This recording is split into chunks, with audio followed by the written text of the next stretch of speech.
Bonjour tout. Bonjour, good afternoon to everyone in Canada. Bonsoir pour nos collègues en Afrique et l'Europe. Je m'appelle Marcia Burdette et je suis la vice-présidente de la groupe de réflexion sur l'Afrique. My name is Marcia Burdette. I'm the vice president of the Africa Study Group. The Africa Study Group is a nonprofit group of volunteers, which is part of the Canadian International Council, which is based here in Ottawa. It's a great pleasure to welcome you to our new webinar, which is going to be an armchair conversation, an informal conversation, between our guest, Dr. Sadiq Abba, and Louise Ouimet, a member of the Africa Study Group and a former president of the Africa Study Group. Before I begin, I would like to acknowledge that the Africa Study Group is hosting this meeting virtually from Ottawa on the traditional unceded Algonquin Anishinaabe territory. Je tiens à souligner que nous tenons cette session à partir d'Ottawa, territoire traditionnel non cédé du peuple Anishinaabe Algonquin. This session is part of our series on stability and stabilization in Africa. Sadiq Abba is a well-known journalist and commentator on West Africa, dating back to his days as editor-in-chief of Jeune Afrique. In his recent book, he focuses on military coups in Niger from 1974 to 2023, where he places the events in the context of temporary political history. The informal discussion that will follow is with Louise Ouimet as our moderator, a former Canadian ambassador to Mali and Burkina Faso. And this will offer Sadiq the opportunity to touch, and Louise, on a wide range of West African issues. Let me start with a more thorough introduction of Louise Ouimet, and she in turn will provide more background on Sadiq Abba. Louise Ouimet has devoted her entire career to international development. She joined the Canadian International Development Agency in 1973, and she was posted to West Africa for 6 years as ambassador and head of cooperation in Burkina Faso and in Mali. In 2000 to 2001, she was the senior advisor to the Canadian Prime Minister on Africa and international cooperation. Between 2009 and 2022, she specialized in governance of public institutions throughout several constituencies in African countries, as well as in Pakistan. Louise, as I said before, is our past president of the Africa Study Group between 2013 and 2016, and she is currently a board member of Oxfam Quebec and another organization called Impact Transform. She holds a master's degree in public administration from the Public Administration School in Quebec, Canada, and is a certified mediator, third-party neutral, from the Canadian Institute of Conflict Resolution. Without further delay, I will now hand over to Ambassador Louise Ouimet. Merci beaucoup, Marcia, pour cette introduction. J'aimerais signaler que la discussion informelle et virtuelle, surtout, va se passer principalement en français, mais les gens pourront poser des questions en anglais. Au besoin, je les traduirai. Alors, c'est un grand plaisir pour moi d'être avec vous aujourd'hui. Surtout que j'avais déjà, il y a un peu plus d'1 an, peut-être 2 ans même, introduit notre écrivain, notre auteur favori, Sadiq Abba, qui était aussi sur ce plateau pour présenter un autre de ses livres. Enfin, il en a écrit au moins, j'en ai recensé au moins une dizaine. Alors, Marcia a déjà donné vraiment les grandes lignes de la biographie de Sadiq Abba, mais c'est vraiment un grand spécialiste du Sahel. Il est sollicité constamment par tous les médias, que ce soit France 24, RFI, TV5 Monde, même la BBC et la Deutsche Welle, je crois que c'est peut-être en Allemagne, ça, il faut que je vérifie. Et évidemment, il étudie non seulement la situation au Niger, mais aussi l'ensemble du Sahel. Mais le Niger, évidemment, c'est le pays qu'il connaît probablement le mieux. Et nous pensons qu'il est vraiment important de bien comprendre l'histoire pour bien apprendre de cette histoire.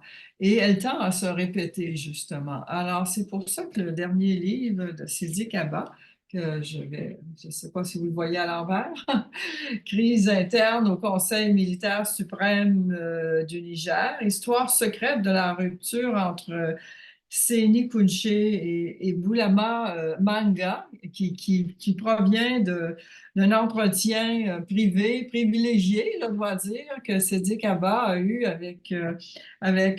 Boulama Manga en 2016, je crois, peut nous édifier beaucoup aussi sur ce qui se passe aujourd'hui. Alors, comme on n'a pas beaucoup de temps, on va essayer de faire une 35 minutes là, de questions et réponses et ensuite on va passer la parole. C'est-à-dire je vais prendre les questions des personnes qui sont en ligne et on va les poser à M. Sédic Abba. Voilà. Alors, je vais commencer. D'abord, le coup d'État mené par Kunche Manga en 1974, ça fait quand même déjà près de 50 ans, semblait avoir été réfléchi de longue date. Les deux avec d'autres protagonismes, de ce que j'ai lu, hein, vous pouvez me contredire, mais de ce que j'ai lu dans votre livre, ils ont vraiment bien préparé, ce coup d'État. Et aussi, l'armée, une autre caractéristique que je voyais, c'est que l'armée, à l'époque, elle était unie. Elle semblait unie dans leur quête de changement de pouvoir, même si, bon, il y a eu évidemment une détérioration par la suite. Alors moi, j'aimerais avoir votre avis sur comment les derniers coups d'État, on a recommencé à vivre des coups d'État depuis 2020 dans la sous-région et au Niger, juillet 2023, encore c'est le plus récent. Est-ce que, comment vous comparez les coups d'État par rapport à ce qui s'était passé il y a 50 ans? Est-ce qu'ils ont été bien réparés? Est-ce qu'ils se font sur le coup le coup d'une opportunité qui arrive à l'instant? Et puis, voilà, ça, c'était donc une de mes questions. Alors, je voudrais d'abord commencer par vous remercier de cette opportunité de venir parler de ce livre que je viens de sortir, qui est sorti à Paris le 14 mars et qui n'est pas encore arrivé au Niger, puisque le lectorat nigérien n'a pas encore entre ses mains ce livre. Donc, je voudrais vous remercier de cette opportunité et j'ai eu le plaisir de venir déjà en 2022 pour présenter mon livre Mali Sahel, notre Afghanistan à nous. Et donc, c'est un immense plaisir de venir à cette tribune et d'avoir comme modératrice Madame Louise que j'apprécie et qui a lu le livre. Alors, il y a eu 5 coups d'État au Niger. Il y a eu un coup d'État le 15 avril 1974, il y a 50 ans. Il y a eu un autre coup d'État le 27 janvier 1996. Il y a eu un troisième coup d'État le 9 avril 1999, un quatrième coup d'État le 18 février 2010 et le cinquième coup d'État le 26 juillet 2023, il y a presque 9 mois. Alors, la caractéristique du coup d'État de 1974, comme vous avez dit, c'est il a été préparé sur une longue période. Et dans le livre, l'hypothèse que je retiens, c'est que la première réunion pour le coup d'État a eu lieu le 5 décembre 1973, justement chez Boulama Manga. Et de décembre 1973 jusqu'au 15 avril 1974, le coup d'État a continué à être préparé par les militaires.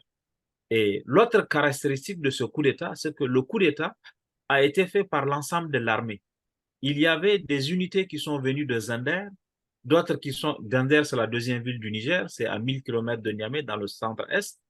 Il y a d'autres unités qui sont venues d'Agadez, qui est dans le nord, sur la frontière avec la Libye, d'autres unités qui sont venues de Tawa. Donc, c'est l'ensemble des unités militaires qui ont participé à ce coup d'État, d'où son caractère inclusif.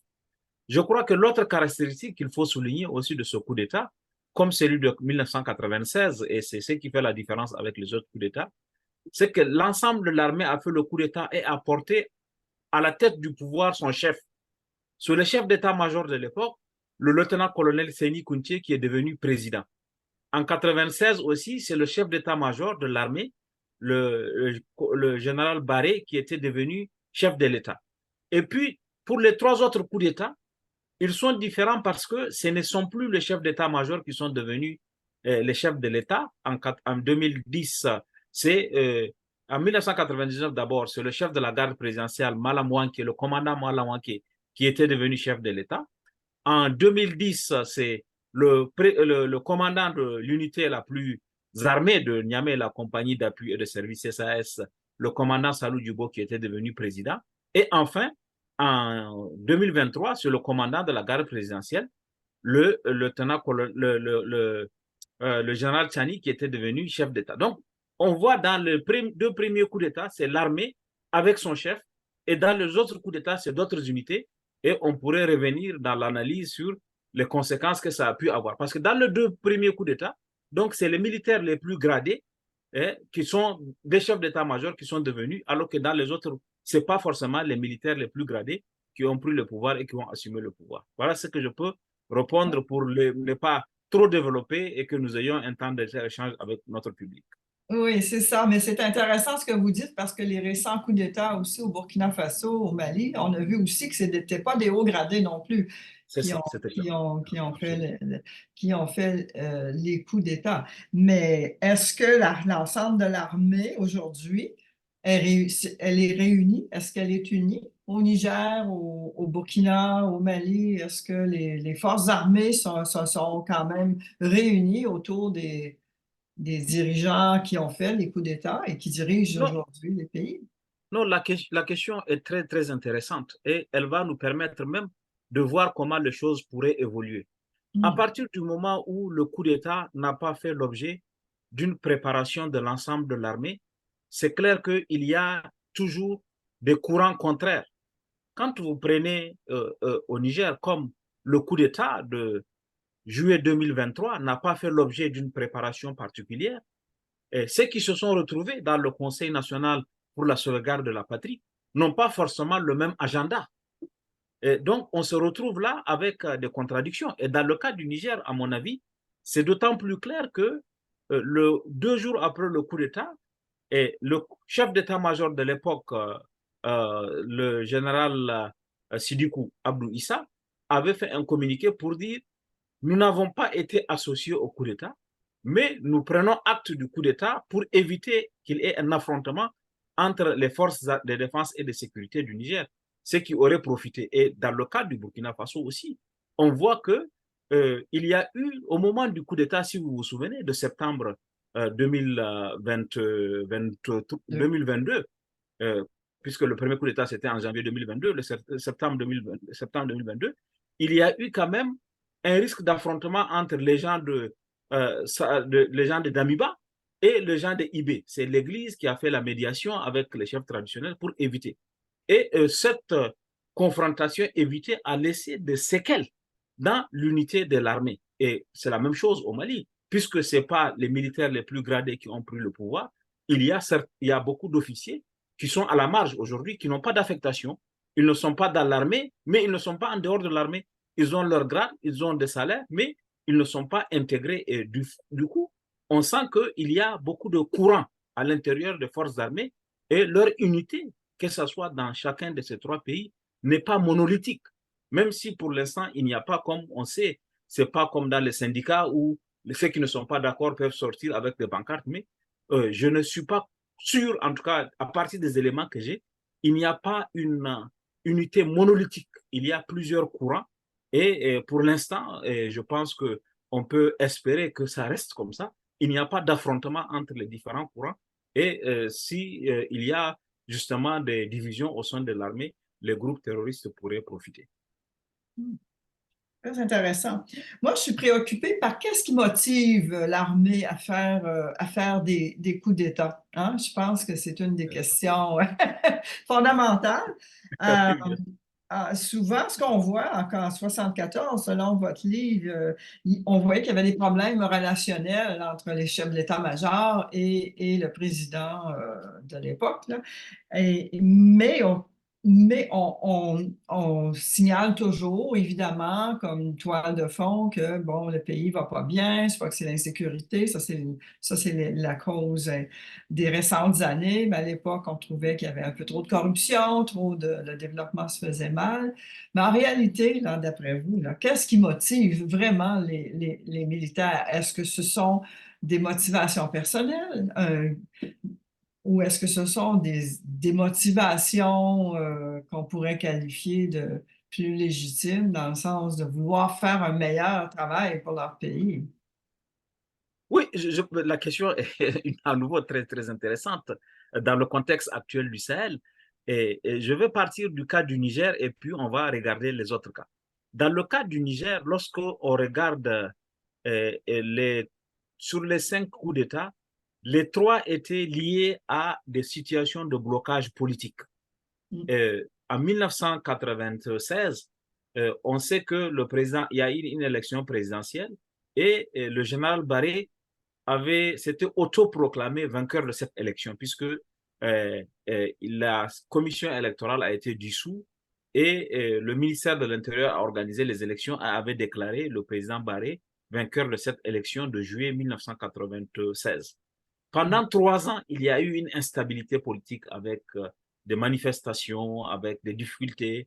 Et l'armée avait fait le coup d'État de 99 pour justement essayer de remettre les compteurs à zéro, pour prendre cette expression, et permettre l'organisation des élections. La transition a duré seulement 9 mois à cette époque-là. Après 9 mois de transition, le président Mamadou Tandja a été élu à la tête de l'État. En 1996 aussi, c'était la même chose. Il y a eu une cohabitation entre le président Maman Ousmane et le premier ministre Hama Amadou. Et comme nous, on n'a pas la culture de la cohabitation, on n'a pas l'expérience de la cohabitation, il y a eu un blocage à la tête de l'État.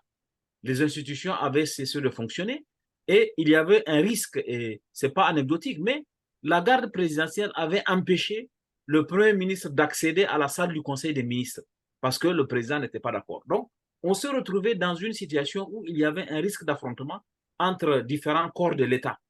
Et l'armée avait fait le coup d'État pour essayer de remettre là aussi le compteur à zéro et permettre l'organisation des élections. Et la transition a duré 11 mois, je crois. Et au bout de 11 mois, il y a eu cette élection. Ça, c'était en 87. En 2010 aussi, on s'est retrouvé dans à peu près la même situation. Le président Mamadou Tandja, dont le mandat s'est achevé en décembre 2009, avait décidé de se permettre de prolonger de 3 ans, ce qu'on a appelé le Tezertier.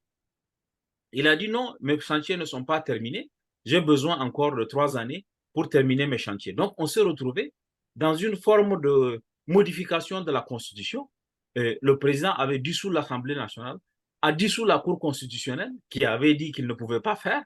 Et ça nous renvoie un peu au Sénégal, où Macky Sall a finalement accepté l'arrêt de la Cour constitutionnelle. Au Niger, le président Tandja avait refusé l'arrêt de la Cour constitutionnelle et avait dissous la Cour constitutionnelle. Donc, on s'est retrouvé là aussi dans une situation de blocage politique et l'armée avait fait le coup d'État. Dans le cas du coup d'État de 1974, comme vous avez rappelé, l'armée a sanctionné la gestion du pouvoir de Djori.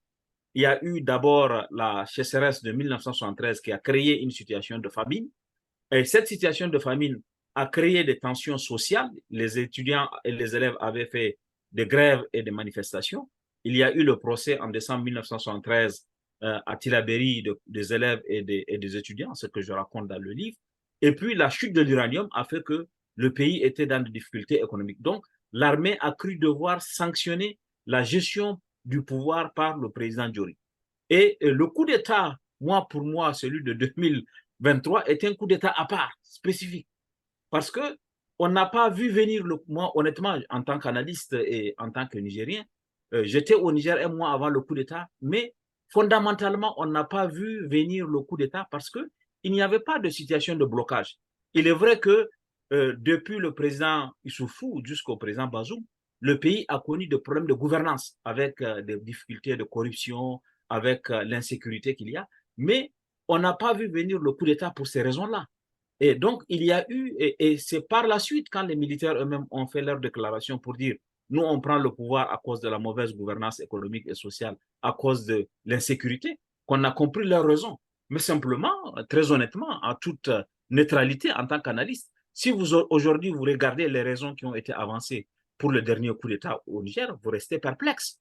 Parce que il n'y a pas aujourd'hui une meilleure gouvernance que sous le président qui a été renversé, puisque les militaires eux-mêmes ont sorti une ordonnance-loi pour dire que désormais toutes les dépenses du secteur de la sécurité et même des palais présidentiels ne feront l'objet d'aucune enquête, ne feront l'objet d'aucune investigation, ce qui est une entorse à la bonne gouvernance économique et sociale. Et sur le plan de la sécurité aussi, même si les Américains ont été chassés, même si les Français ont été chassés, pour l'instant, en tout cas, si on mesure objectivement à partir des incidents de sécurité, à partir des attaques et à partir du nombre de morts, on ne peut pas dire véritablement que l'insécurité s'est améliorée. Il y a donc dans chacun des coups d'État, même si les coups d'État sont spécifiques par pays et à l'intérieur même des pays, il y a souvent des raisons qui créent les conditions de coup d'État. Et c'est pour ça que, à mon avis, il faut le meilleur remède contre le coup d'État, c'est la démocratie, comme on vient de le voir au Sénégal. Il n'y a pas, pour empêcher, si on veut empêcher le coup d'État, il faut renforcer la démocratie et il faut permettre le fonctionnement des institutions au Sénégal. Ce qui a empêché le coup d'État, à mon avis, c'est que la Cour constitutionnelle a joué son rôle. Et tout le monde a respecté la décision de la Cour constitutionnelle. Alors qu'au Niger, l'armée a fait des coups d'État et elle a pris à peu près la place du Conseil constitutionnel ou d'autres institutions d'arbitrage. Donc, ce sont voilà, quelques éléments. Et à chaque fois qu'il y a eu ça, les militaires ont pris prétexte pour intervenir et organiser des coups d'État. Mais est-ce donc dire que les militaires, de plus en plus de nos jours, se sentent plus compétents que les civils, plus compétents que les institutions?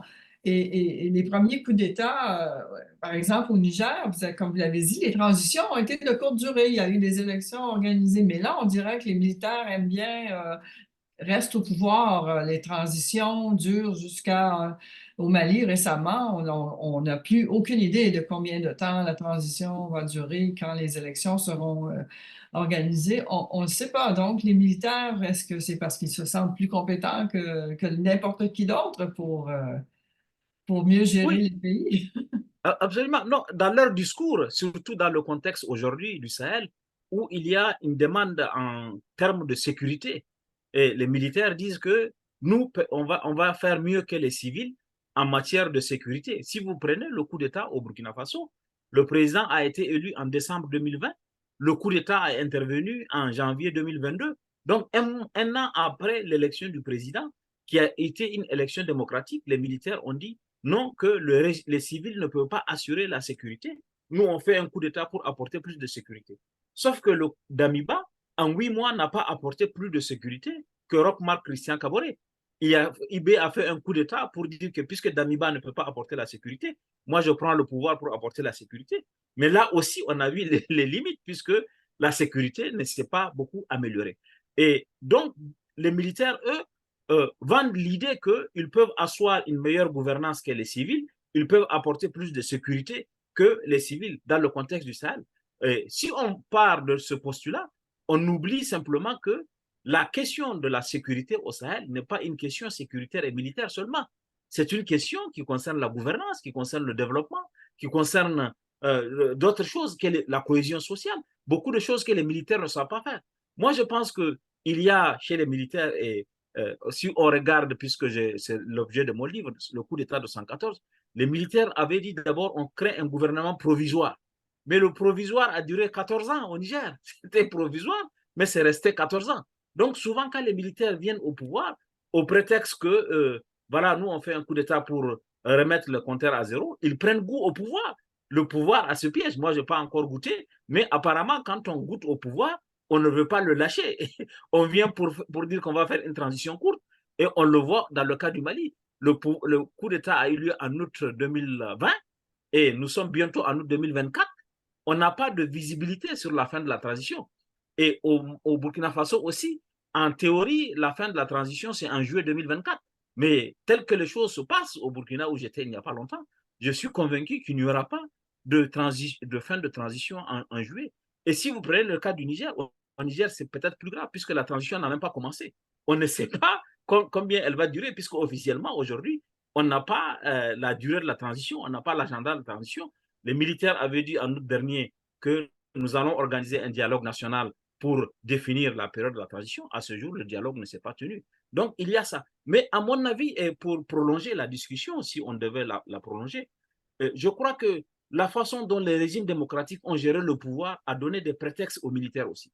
Parce que dans nos pays, la démocratie a souvent été déviée de sa trajectoire par les pouvoirs civils. Quand on prend le cas du Mali, que vous connaissez bien, il y a eu une enquête sur la gouvernance et on a vu entre 2012 et 2017, c'est environ 1 milliard d'euros qui ont été détournés par le régime qui était en place. Il n'y a pas eu, je pense qu'on a limité un peu dans les pays là la démocratie à l'organisation des élections. Or, la démocratie, c'est plus que l'organisation seulement des élections. C'est l'organisation des élections, c'est l'existence des pouvoirs indépendants, la justice qui marche, l'Assemblée nationale qui marche, et aussi la liberté de la presse et d'expression. Donc, comme on n'a pas fait tout ça, on n'a pas consolidé ces choses-là, on s'est retrouvé avec des démocratures, comme dit quelqu'un, moitié démocratie, moitié dictateur, et les militaires ont pris prétexte là-dessus pour prendre le pouvoir. Voilà quelques éléments que je pourrais avancer en attendant que nous ayons une discussion plus approfondie. Oui, effectivement. Mais donc, comme vous l'avez dit tantôt, au Sénégal, on vient d'assister à un changement important de dirigeants de façon démocratique et les institutions ont joué leur rôle. Évidemment, le président Macky Sall a accepté s'est plié à la décision de la Cour constitutionnelle. Alors, est-ce que le Sénégal est en train d'offrir un autre modèle, finalement, que les coups d'État, justement? Est-ce que c'est un modèle qui va pouvoir inspirer, disons, les autres pays? Ah oui, non, moi je pense que ce qui s'est passé au Sénégal a eu un écho, a eu un écho au-delà du Sénégal, dans l'ensemble de cette sous-région. Au moment où on voit des jeunes applaudir les coups d'État, ce qui est absolument un recul grave. Vous savez, en 1991, plus de 150 personnes ont été tuées au Mali pour l'avènement de la démocratie. Parce que le président de l'époque, Moussa Traoré, ne voulait pas de la démocratie et il y a eu des morts, des martyrs de la démocratie et qui ont permis à Tété, Amadou Toumani Touré, de prendre le pouvoir et d'amener la démocratie. Quand on voit que les Maliens ont payé de leur vie l'avènement de la démocratie et qu'aujourd'hui ils applaudissent, il y a une déception envers cette démocratie. C'est la même chose au Niger en février 90. Et il y a eu cela. Et quand dans cette configuration où les gens ont commencé à perdre espoir dans la démocratie, ce que le Sénégal a fait est quelque chose de formidable. Il ne faut pas oublier qu'au Sénégal aussi, les gens ont payé de leur vie. Entre mars 2021, où Ousmane Sonko a été convoqué par le pouvoir de Macky Sall, et les élections, il y a eu quand même 65 morts au Sénégal. Mais ça n'a pas amené au coup d'État. Les populations se sont mobilisées pour la démocratie, les institutions ont fonctionné pour la démocratie. Ça doit convaincre aussi dans les pays du Sahel que l'alternance est possible, pas forcément par le coup d'État. On peut obtenir de l'alternance comme on a vu au Sénégal. Si ça ne tenait qu'au pouvoir de Macky Sall, c'est clair que c'est Amadou Ba qui serait élu. Mais comme le peuple sénégalais a voulu de cette alternance, il a imposé l'élection de Diomaye Faye avec le soutien de Ousmane Sonko. Et donc, dans le pays du Sahel aussi, on doit avoir conscience que la démocratie est possible avec des élections et avec des institutions qui marchent. Et c'est ça la solution qui peut empêcher le coup d'État. L'armée sénégalaise n'a pas pris le pouvoir pour dire « je veux jouer les arbitres ». Elle a laissé le jeu se faire, les institutions marcher. Et donc, ça doit donner espoir aux pays du Sahel et au-delà des pays du Sahel, aux pays africains, que la seule et unique voie, c'est la démocratie. La démocratie reste le système le moins mauvais, en tout cas, que les autres systèmes de gouvernance. Est-ce que les puissances étrangères ont joué un rôle dans les différents pays, là, soit au Sénégal, et aussi au Niger, Burkina, Mali, où il y a eu des coups d'État. Donc, parce qu'on a vu que la France a été chassée dans les 3 pays, la France et aussi les États-Unis, dans les autres pays. Mais est-ce qu'ils ont joué un rôle? Est-ce qu'il y a eu un rôle, disons, pour encourager ces coups d'État et les soutenir finalement? Je pense entre Non, autres à la Russie, oui, peut-être d'autres pays, la Turquie, d'autres. oui, il y a eu des phénomènes de récupération. À partir du moment où les coups d'État ont eu lieu, et les puissances étrangères se sont empressées de faire une offre au régime en place. Je crois que c'est le cas de ce que la Russie a fait, que ce soit au Mali, au Burkina ou au Niger. À partir du moment où le coup d'État s'est déjà produit, je ne pense pas que nous avons des éléments objectifs pour dire que ce coup d'État ont été inspirés par la Russie. Mais il y a eu un phénomène de récupération. Mhm. La Russie a dit à ces pays-là, notamment les pays du Sahel, puisque le partenariat antérieur que vous avez fait avec les anciennes puissances n'ont pas permis que vous releviez le défi de la sécurité, nous, on vient à vos côtés pour relever le défi de la sécurité sans tenir compte de savoir si vous allez organiser des élections dans 1 an, dans 2 ans. C'est pas un enjeu pour nous. L'enjeu pour nous, c'est d'être à vos côtés pour vous apporter la sécurité. Et de ce point de vue, puisque il y a une demande en sécurité de la part des populations, ces régimes-là se sont accrochés à ce nouveau partenariat avec la Russie. Et comme dans le cas de la France n'a pas su bien jouer puisque elle a fait du double standard. En même temps qu'elle condamnait le coup d'État au Mali et au Burkina, elle a approuvé le coup d'État presque au Tchad en disant que bon, c'est pas grave, nous, au nom de la stabilité, on peut fermer les yeux. Et ça a desservi la France et ça a rendu son discours inaudible. Aujourd'hui, on se retrouve dans cette rivalité un peu comment dire, la guerre froide est venue s'installer dans les pays du Sahel avec cette forte rivalité entre l'Occident et la Russie dans les pays du Sahel. Et la Russie, compte tenu du contexte avec son offre militaire et sécuritaire, semble recevoir des échos dans beaucoup de courants de ses opinions publiques. Mais moi, comme je dis souvent, que l'offre russe est une offre sécuritaire et militaire. La Russie peut amener des drones, peut amener des chars de combat, peut amener. Mais il y a une question, il y a d'autres aspects sur lesquels je ne suis pas sûr que l'offre de la Russie peut résoudre ces questions-là, notamment, par exemple, les questions du développement, les questions du chômage des jeunes. Si vous voulez résoudre la question de l'insécurité au Sahel, il vous faut fournir du travail aux jeunes. Quand vous prenez aujourd'hui dans la zone de 3 frontières, Niger, Mali, Burkina, beaucoup de jeunes sont recrutés dans les mouvements terroristes, non pas parce qu'ils adhèrent à l'idéologie de ces mouvements, mais parce qu'il n'y a pas pour eux de perspective. Et parce que pour eux, il n'y a pas de justice sociale, parce que pour eux, il n'y a pas de développement. Ça, je ne suis pas sûr que la Russie soit le meilleur allié pour apporter des solutions à ces questions qui concernent la question du développement, la question de la cohésion sociale. Donc, c'est à peu près cela. Moi, je ne suis pas, à titre personnel, partisan de la Russie ou l'Occident. Ce n'est pas l'un ou l'autre. Donc, il faut peut-être avoir une approche beaucoup plus intelligente pour prendre ce qu'on peut prendre de celui-là, prendre ce qu'on peut prendre de celui-là. Peut-être qu'au regard du défi qu'il y a en Afrique, il y a de la place pour tout le monde. On parle souvent de la Russie, mais il faut parler aussi de la Turquie. Il faut parler aussi de la Chine. Par exemple, dans le cas du pays qui est le mien, le pétrole est contrôlé non pas par la France ou par les États-Unis, mais par la Chine. Le secteur pétrolier est aux mains de la Chine. C'est un enjeu important pour les pays. Donc, il ne faut pas rester dans ce manichéisme. Les Russes sont meilleurs, les Occidentaux sont mauvais, mais il y a, à mon avis, voir comment on peut bâtir des partenariats où chacun a sa place et où on tirerait le profit de chacun des partenaires qui se présentent aux portes du continent africain. Effectivement, comme vous dites, de se concentrer avec un partenaire principal, c'est se fragiliser finalement. Hein, Bien sûr, bien sûr, bien sûr. C'est mon Mais avis. quel pourrait être le rôle des pays bon, dits occidentaux comme le Canada et d'autres, les pays de l'Union européenne, qui apportent l'aide publique au développement depuis de nombreuses années avec je dirais moi, des petits succès ici et là, mais fondamentalement, on assiste à un échec de la gouvernance, du développement de ces pays. Ce que j'observe, moi, depuis 3 ans, bientôt 4 ans, c'est que tout le monde crie très fort quand le coup d'État se produit.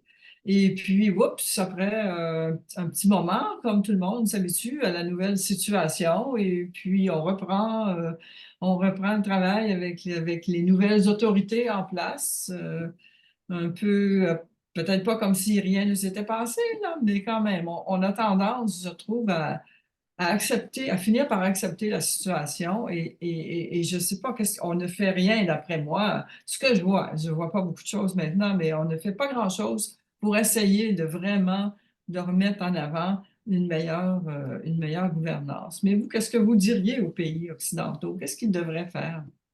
Non, moi, je pense que d'abord sur la question je répondrai sur 2 points. Sur la question du modèle de développement, je crois que il y a un problème, il y a eu un échec dans le modèle de développement qui a été promis par l'Occident, pas seulement par l'Occident, mais par les partenaires techniques et financiers, que ce soit la coopération bilatérale ou la coopération multilatérale. Et il y a eu souvent des projets avec des sommes importantes dont la mise en œuvre n'a pas été adéquate. On n'a pas tenu compte du contexte dans lequel les projets ont été implémentés, ont été mis en œuvre. Euh, les, les, les, les choses qui sont définies ne correspondaient pas aux urgences des pays. Par exemple, je parle de façon très claire. Si aujourd'hui, en Occident, la question du genre est une question fondamentale, peut-être que dans un pays où un partenaire intervient, la question du genre n'est pas aussi importante que la question de l'accès aux soins dans le cadre de la santé maternelle et infantile. Donc, souvent, les agendas qui sont ceux de partenaires ne correspondent pas aux réalités locales. Donc, on s'est retrouvé avec des projets dont la mise en œuvre n'a pas été adéquate. Et on s'est retrouvé aussi avec des standards qui ne correspondent pas aux réalités locales. Par exemple, moi, j'ai le souvenir d'un projet qui devait accompagner des piroguiers. Comme vous savez, il y a sur le fleuve Niger des villages qui sont des villages complètement entourés par l'eau. Et les enfants, pour aller à l'école, doivent prendre des pirogues pour aller à leur école. Et les piroguiers qui les accompagnent, une organisation a décidé de les soutenir. Et ces piroguiers-là, pour les soutenir, pour faire le travail, on leur a demandé de fournir des factures pro forma. On va faire un appel d'offres, on va fournir des factures pro forma. Pour des paysans, si vous venez leur demander facture pro forma, ils vont dire, mais c'est quoi facture pro forma? C'est le nom d'une usine, c'est le nom de quoi, etc. Donc, on a voulu leur appliquer des standards qui ne correspondent pas aux réalités. Donc, il y a ces décalages entre les réalités des pays et le modèle du développement. Il y a aussi l'échec aussi, c'est que très souvent les partenaires ont dit, nous les meilleurs, notre seul interlocuteur, c'est l'État. Maintenant, on a commencé à penser à la société civile qui fait du bon travail. Mais pendant longtemps, on a été le seul interlocuteur des partenaires au développement a été l'État, alors qu'il y a d'autres acteurs légitimes. Les fêtières des femmes, les fêtières des jeunes, les fêtières des chefs traditionnels, ils n'ont pas été intégrés comme acteurs du développement. Et puis, il y a eu maintenant, à mon avis, ce qu'on n'a pas bien fait. C'est que dans la plupart des coups d'État, on a vu venir les conditions du coup d'État. La corruption était visible. Il y a une ONG canadienne qui a documenté la corruption sous Ibeka. Aucun des partenaires n'a demandé de comptes. Tout le monde a fermé les yeux en disant il vaut mieux ne pas se fâcher avec Ibeka. On laisse faire la corruption et on a laissé les choses se faire. Au Niger aussi, il y a eu des scandales au ministère de la Défense où l'argent a été détourné. À part la société civile et à part des ONG comme Transparency qui ont donné, aucun partenaire bilatéral ou multilatéral, au nom peut-être de la non-ingérence, n'a dit, mais quand on ne fait pas quand on se tait comme ça, on crée les conditions et quand le coup d'État arrive, comme vous avez dit, on joue au médecin après la mort. On se met à dénoncer, à vouloir faire, alors que s'il n'y avait eu une action en amont, on n'aurait pas eu besoin de faire aujourd'hui ce que la réalité que vous avez évoquée et qui est une réalité délicate. On condamne pendant 3 semaines et puis après on se dit, bon, puisqu'on a condamné et que ça n'a pas marché, on revient.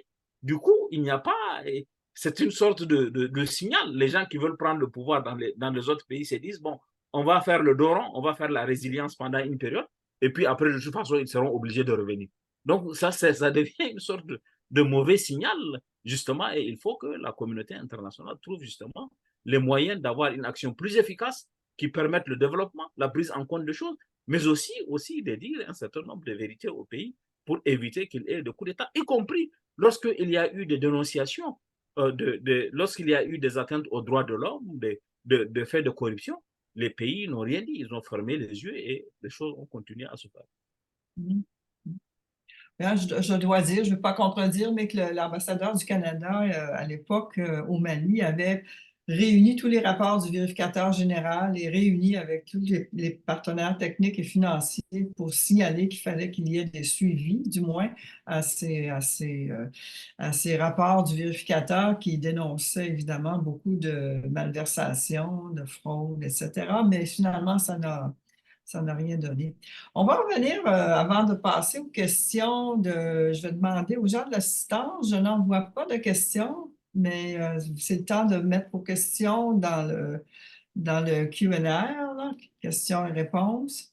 On va revenir dans l'aspect plus sous-régional. On a vu qu'il y a toujours les 3 pays du Sahel, le Mali, Niger, Burkina, se sont réunis, ont quitté la CEDEAO et ils se sont réunis autour d'une nouvelle alliance pour les 3 pays. Mais maintenant que le Sénégal a un nouveau gouvernement qui semble avoir certains agendas qui sont plus près des pays du Mali, Niger et Burkina. Je vais nommer simplement un exemple, la question du franc CFA. Est-ce que vous croyez que le Sénégal et les 3 pays du Sahel vont se mettre à collaborer, à se rapprocher? Oui, en tout cas, on a eu un indicateur, c'est que à l'investiture du président Diomaye Faye le 2 avril, il y avait le président du Parlement du Mali, il y avait le président du Parlement du Burkina Faso, l'autorité législative de transition. Donc, les 2 pays du Sahel, pour le Niger, on n'a pas bien vu qui était le représentant, mais les 2 pays, les deux de 3 pays a été représenté à cette investiture à un haut niveau, ce qui était un signal puisque les relations n'étaient pas forcément les meilleures avec le pouvoir du président Macky Sall, puisque Macky Sall a été un des acteurs de la CEDEAO et il a même été accusé d'avoir été le relais de la France avec le président ivoirien pour permettre à la France d'influencer les décisions de la CEDEAO. Donc, il y a un rapprochement très actif et comme vous avez bien dit, certaines thématiques portées par les pays de l'Alliance du Sahel se sont retrouvées dans le discours du président Diomaye Faye et d'Ousmane Sonko. La question du franc CFA, la question de la souveraineté aussi, puisque la question de la souveraineté nationale ont eu des échos. Mais à mon avis, la position des nouvelles autorités et du président, c'est une position médiane. On veut que les choses changent, mais on ne veut pas sortir de la CEDEAO. Lui, il a bien expliqué qu'il travaillerait à convaincre les pays en disant que vos revendications sont justes, on va les regarder, on va leur trouver des solutions, mais il ne faut pas qu'on détruise le cadre que la CEDEAO, puisqu'on doit travailler à l'intégration régionale.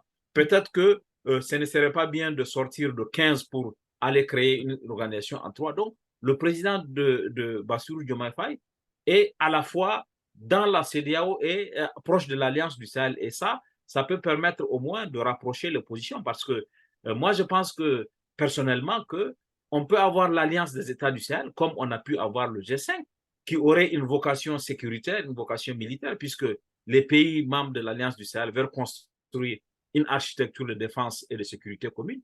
On peut avoir cela à côté de la CEDEAO. On n'a pas besoin forcément de dire que c'est ou Alliance du Sahel ou CEDEAO. Parce que, bon, la CEDEAO, quoi qu'on dise aussi, a permis, si elle a échoué sur le plan sécuritaire et politique, elle a permis quand même la libre intégration régionale. Aujourd'hui, un Nigérien peut se lever avec sa pièce d'identité de Niamey, partir jusqu'à Dakar, traverser le Burkina Faso, le Mali, traverser la Côte d'Ivoire, sans qu'on lui demande un visa, sans qu'on lui demande la justification de son voyage. Et ça, cette intégration régionale a pu être permise par la CEDEAO et le président Diomaye Faye a pour souci de consolider les acquis de la CEDEAO tout en prenant en compte un certain nombre de revendications. Il a dit, par exemple, que lui, il était favorable à ce que le CFA évolue pour qu'il y ait une monnaie commune au pays de la CEDEAO, de l'ensemble de la CEDEAO, et que c'est seulement si ça ne se fait pas qu'il pourrait envisager de battre une monnaie nationale au Sénégal. Donc, on va regarder comment les choses vont évoluer dans le rapport entre l'Alliance des États du Sahel et le Sénégal.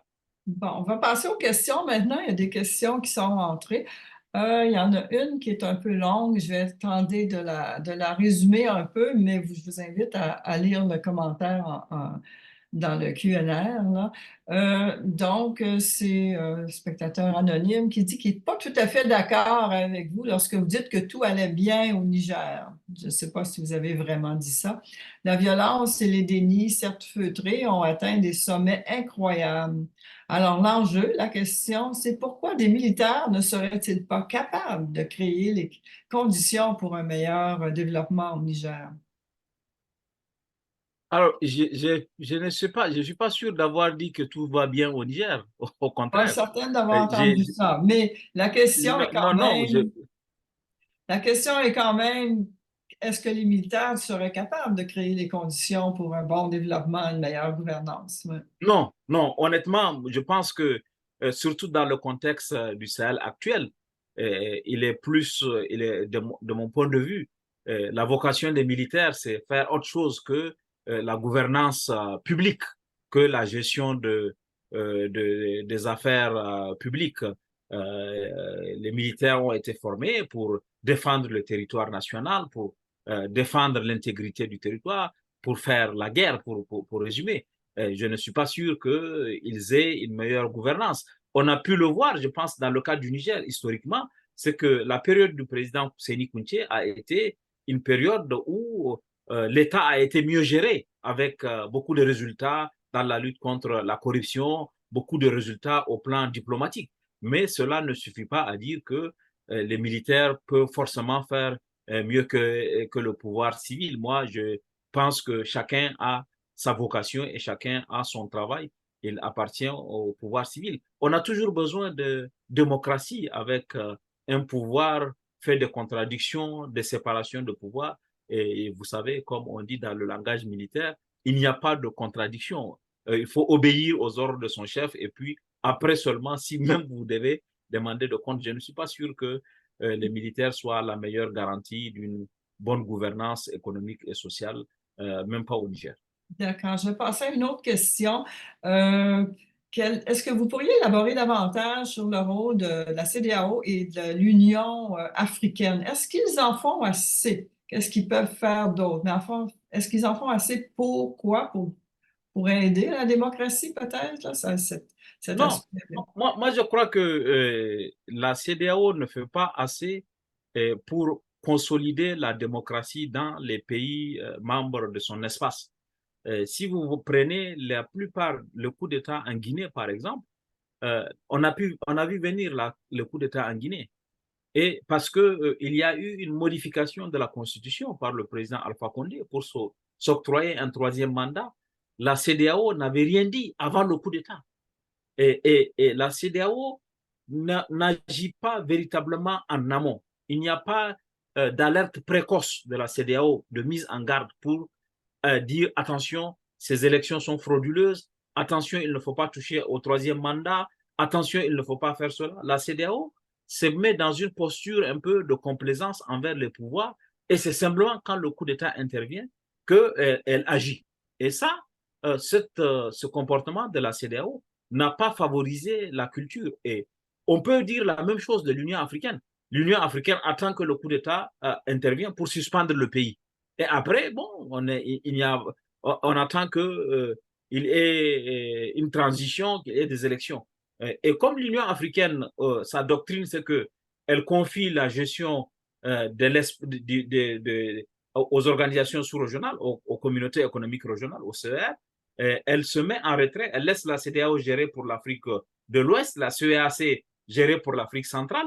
Et là aussi, on peut dire, par exemple, dans le coup d'État du Gabon, l'Union africaine n'a rien dit au moment où Ali Bongo faisait ses élections truquées. Il en avait fait en 2016, il était sur le point d'en faire en 2023, et personne n'a rien dit. C'est simplement quand il y a eu le coup d'État que... Donc, il y a un problème d'efficacité et il y a un problème au niveau de l'alerte précoce, au niveau de la question préventive. Sur ces aspects-là, la CEDEAO et l'Union africaine ont échoué, et si elles veulent être audibles auprès des populations, c'est ce que les gens disent. Quand on faisait les élections truquées, vous étiez où? Quand on faisait le troisième mandat, vous étiez où? C'est après le coup d'État seulement que vous intervenez. Donc, de mon point de vue, ces institutions-là doivent revoir leur façon de travailler et comment se rendre plus efficaces pour même se réconcilier avec les populations. Oui. Bon, merci. Une autre question, étant donné qu'on voit une alternance entre coup d'État et régime démocratique civil, est-ce qu'on ne devrait pas mettre en place un nouveau type de gouvernance et de régime qui ferait une association donc entre les militaires et les civils? Non, moi, je ne suis pas partisan de cela. Si les militaires veulent faire la politique, ils peuvent quitter l'institution militaire pour faire la politique. Mais la meilleure chose, comme on vient de le montrer, l'exemple du Sénégal, il faut travailler à constituer des institutions. Moi, pour moi qui observe un peu l'évolution de la démocratie en Afrique de l'Ouest, je crois que nous avons échoué dans la construction d'institutions judiciaires fortes. Et ce qui a fonctionné au Sénégal, à mon avis, c'est que le Conseil constitutionnel du Sénégal a joué son rôle véritablement. Or, dans beaucoup de pays, tout le monde sait que les élections ont été truquées. Quand vous allez devant le juge en charge du Conseil constitutionnel, il donne toujours raison au pouvoir sortant. Et parce qu'il n'y a pas de cour constitutionnelle qui travaille véritablement, et parce qu'il n'y a pas de commission nationale électorale qui organise des vraies élections. Vous savez, on a instauré la commission nationale électorale pensant que le ministère de l'Intérieur va faire des magouilles pour donner le pouvoir, la victoire au régime en place. Mais de plus en plus, les CENI aussi se sont mises à organiser des élections qui sont des élections truquées. Donc, si on réussit à avoir un pouvoir judiciaire capable, comme au Sénégal, de dire le droit et de dire que l'élection a été bonne ou mauvaise, si on réussit à mettre en place des commissions en charge des élections, véritablement des vraies élections, on arrive à la conclusion qu'on peut faire la démocratie, on peut avoir le pouvoir, et que les pouvoirs qui sont en place puissent avoir l'obligation de résultats. Sinon, s'ils ne le font pas, ils vont être sanctionnés à la prochaine élection parce que les élections vont être démocratiques, parce qu'ils n'ont pas rempli leurs droits. Donc ça, si on arrive à faire cela, on n'aura pas besoin de faire un pouvoir hybride, moitié 50% militaire, 50% civil. Ça, à mon avis, ce n'est pas un attelage qui va tenir, et les militaires et les civils, parce qu'ils n'ont pas la même culture, vont finir par se fâcher, et ce régime-là ne marchera pas. On a plusieurs autres questions, certaines plus complexes là, que d'autres, et on a à peu près, je dirais, 5 minutes pour répondre, 5-6 minutes pour répondre aux questions. Il y en a une, c'est quel est le rôle de l'Algérie? Est-ce que l'Algérie joue un rôle au niveau de la stabilité ou de l'instabilité de la région? Ah oui, c'est une question que j'aborde dans mon livre. Et j'ai dit que l'Algérie est à la fois le pompier et le pyromane. Si vous avez regardé dans le livre, parce que historiquement, bon, une partie de l'insécurité au Sahel vient de la guerre civile que l'Algérie a connue. Et le groupe salafiste pour la prédication et le combat s'est installé au Mali, est devenu AQMI, et ça a essaimé. Pendant longtemps, l'Algérie a considéré que tant que cette violence ne vient pas sur son territoire, qu'elle peut essayer de laisser faire. Tant que ça se passe au Mali, au Niger ou au Burkina, que c'est bon, si c'est pas en Algérie, c'est pas plus mal. Elle a eu cette posture un peu d'indifférence. Elle n'a pas accompagné véritablement les pays. Mais on voit de plus en plus que l'Algérie, dans le cadre de sa rivalité avec la France, parce que dès que la France est là, l'Algérie aussi veut avoir un rôle dans le cadre de sa rivalité entre l'Algérie et la France. L'Algérie a pu jouer un rôle dans l'accord d'Alger qui règle la question, qui est un accord entre les parties prenantes au Mali, même si par la suite, elle n'a pas joué le rôle qui était celui de garant de la mise en œuvre de l'accord. Donc, c'est cette position un peu ambiguë. Je pense qu'à l'avenir, il faut que l'Algérie contribue plus qu'elle ne le fait aujourd'hui à la stabilité de cette région, de cette grande région, parce que, comme on sait, l'Algérie est quand même la puissance militaire la plus importante de cette partie du Sahel. Une question rapide à répondre. Est-ce que la France continue à exploiter l'uranium au Niger? Oui, oui, oui, oui. Il y avait deux mines. Il y avait la mine de la Cominac et la mine de la Somaïr. La mine de la Cominac a fermé, mais il reste encore la mine de la Somaïr qui continue à produire de l'uranium au Niger et cet uranium continue d'être acheté par la France. Donc, il y a une présence à travers Orano, qui est l'ancien Areva, il y a une présence militaire et la France continue d'exploiter l'uranium au Niger. OK. Là, il y a plusieurs questions qui sont entrées, puis on n'a pas beaucoup de temps, malheureusement. J'espère que vous allez pouvoir les voir et peut-être répondre comme tel, mais il y en a une qui dit que je pense qu'on n'a pas, faut aborder de plus en profondeur, disons, les questions du rôle de la France et comment est-ce qu'on peut rendre un peu plus imputable la France et l'Occident face à leur politique néocolonialiste, extractive et paternaliste au Sahel. Mhm. Non, je crois que l'erreur de la France, quand on regarde un peu, la Grande-Bretagne a des colonies, le Portugal a des colonies en Afrique. Le rôle de la France, c'est de n'avoir pas intégré que ces colonies ont grandi et qu'elles se sont émancipées. La France a continué à commettre l'erreur de vouloir se gérer dans le micromanagement de ses anciennes colonies. Quand il y a une élection dans un pays, la France a son candidat. Quand il y a une nomination, la France a son mot à dire. Donc la France n'a pas rompu le cordon ombilical et elle n'a pas compris que ces anciennes colonies ont évolué, et que le précaré n'existe pas. Et ça a amené à la posture que l'on sait et ça a amené aux incompréhensions. Aujourd'hui, il y a une jeunesse africaine. Je prends un petit exemple. Lorsque Macron a dit je vais réunir les présidents du G5 Sahel, sans avoir parlé avec eux à l'avance, les pays, c'est dans les opinions publiques que les gens ont pris ça comme un manque de respect envers les dirigeants, qui leur ont dit vous n'allez pas. Donc il y a des erreurs comme ça que la diplomatie française a pu connaître, qui expliquent que la France n'a pas véritablement intégré l'évolution de ses anciennes colonies et ça crée le sentiment justement d'une posture colonialiste. Je crois qu'il faut peut-être que la diplomatie française fasse des stages à Londres et à Lisbonne pour comprendre comment on gère les anciennes colonies, on les laisse faire. Et de toute façon, il y a de la place pour la France dans ces pays-là, selon le type de choses qu'elle peut proposer à ces différents pays. Il y a certains commentaires qui disent, bon, le régime de Kountché, est-ce qu'il était vraiment mieux géré? Parce qu'il y a quand même eu la famine de 1984 qui a été, et autres exemples. Et Et aujourd'hui, pour revenir à aujourd'hui, est-ce qu'on assiste aussi justement, suite au coup d'État au Niger de juillet 2023, à un retour aussi d'une sorte de nostalgie du président Kountché? Oui, bien sûr, je parle dans le livre de ce que j'appelle la Kounché-mania. Oui, C'est-à-dire qu'on voit un peu qu'il y a des discours de Kounché qui sont exhumés. Il y a même des gens qui mettent sur leur profil les photos de Kounché. Parce que à l'époque de Kounché, quoi qu'on dise, même si le compatriote n'est pas d'accord avec ce que j'ai dit sur ce régime-là, il y avait quand même une tolérance zéro envers la corruption. La corruption a été criminalisée. Si vous détournez les deniers publics, il y a une juridiction d'exception qui vous juge. Et le président Kounché venait lui-même à la télé et à la radio pour donner la liste des gens qui ont détourné avec ce qu'ils ont détourné. Ça a eu une valeur pédagogique. Et le président Kounché avait lui-même donné l'exemple par son comportement d'une grande austérité.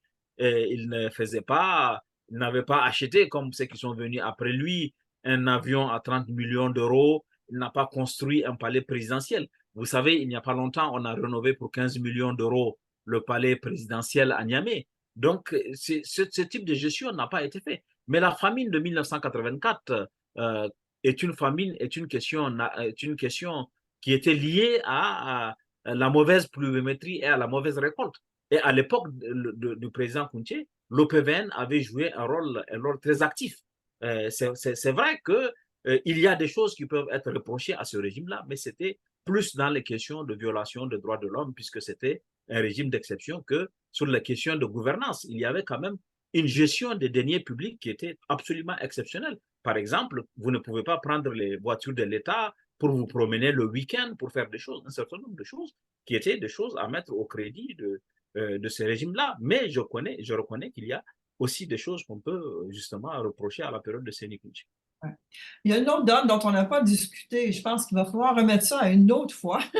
C'est la question de la démographie. Vous avez parlé de l'importance de l'emploi pour les jeunes qui est en fait une des multiples causes aussi du terrorisme, parce que les terroristes peuvent employer les jeunes. Mais quand même, du temps de Kountché, le Niger avait 6 millions d'habitants, aujourd'hui 26 millions.